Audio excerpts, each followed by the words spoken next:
Welcome to Late Start Piano. My name is Josh. Today I'm going to be telling you how to choose the right positioning for chords that you play in a progression. So maybe you're working off of a lead sheet, maybe you're just improvising, messing around with chords, and you don't know your inversions that well, or maybe you don't know the key that well, and you don't really know how to move your hands, which way, and which chords to play in the next progression. And to do this, we'll be looking at F major, not C major, surprise, surprise. There's your F major scale, all the white notes, except we have that B flat in there, and of course we end on the F. And the progression we're going to be looking at is a 6-4-1-5. So in the key of F, we have 1, 2, 3, 4, 5, 6. So we have a D minor, that's our 6th chord. 1, 2, 3, 4. We have a B flat. Then of course the 1 is F. And then that 5th degree, 1, 2, 3, 4, 5, is a C major. So we'll be looking at D minor, B flat major, the 1, and then the 5. And as you can see, just playing those notes in root position, the 6, we said the 4, look how much my hand is moving around already. The 1, and then the 5. We have these big jumps. It doesn't really sound connected.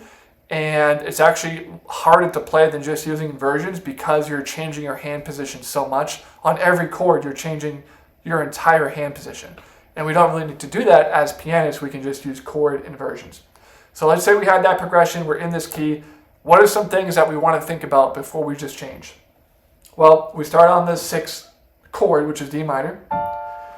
And we want to play the 4, which is B flat. So first thing you want to look for and think about is, are there any notes that you're currently playing that are going to be used in the next chord?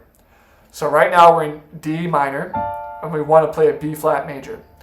Are there any notes that share the same chords, the same notes, they have common tones in the next chord? So here's D minor, we have D, F, and A. Now how do we play a B flat major? Well, it's B, D, and F. So yes, we do. We actually have 2 notes, D and F. This is in our D minor chord, and it's also in our B flat major.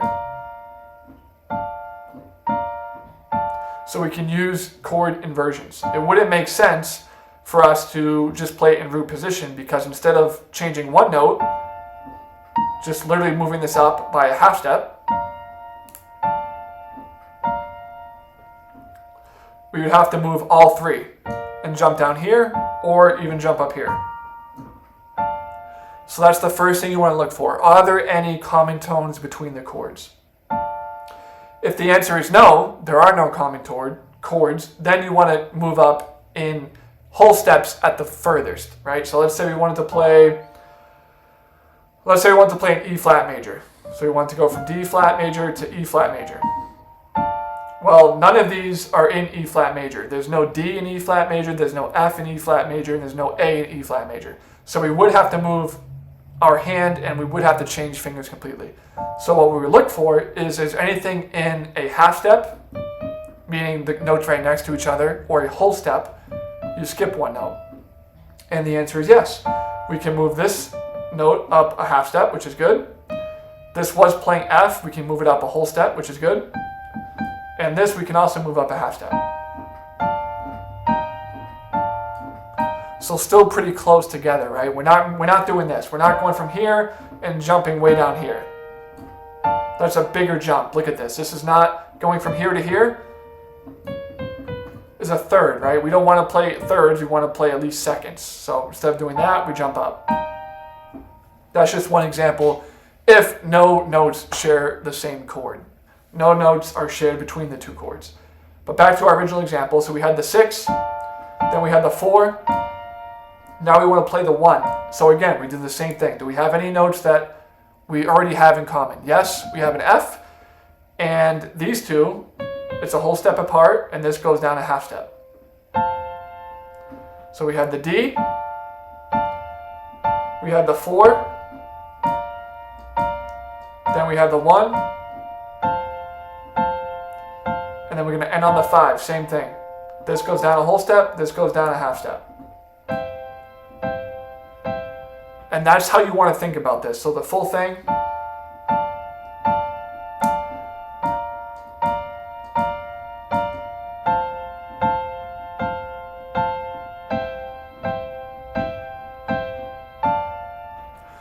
Now that, just try that on your own, but also it even looks just easier, right? It looks easier than doing this.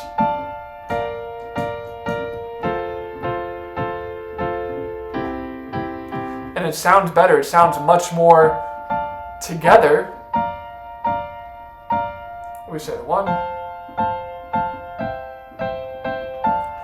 And because we're using those inversions, we're not jumping so far. We're not playing notes way down here and way up here.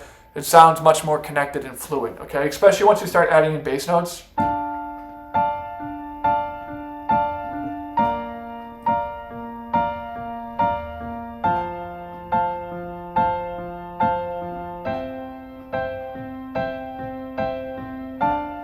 Maybe want to invert it a little bit in the left hand.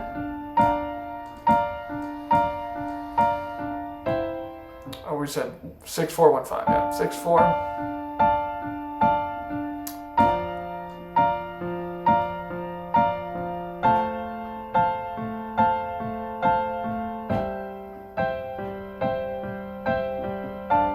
And notice how when we change some of those bass notes, it's honestly a completely different sound. Right, and that's the cool thing about using these inversions. You can change out the bass notes and it sounds a lot different, even though you're playing the exact same notes in the right hand, the exact same chords. So this would be everything just in root position.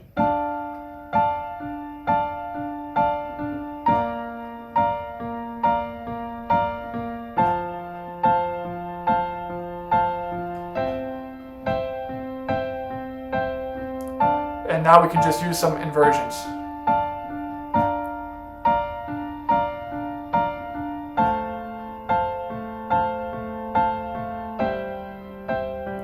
Switch it up again one more time.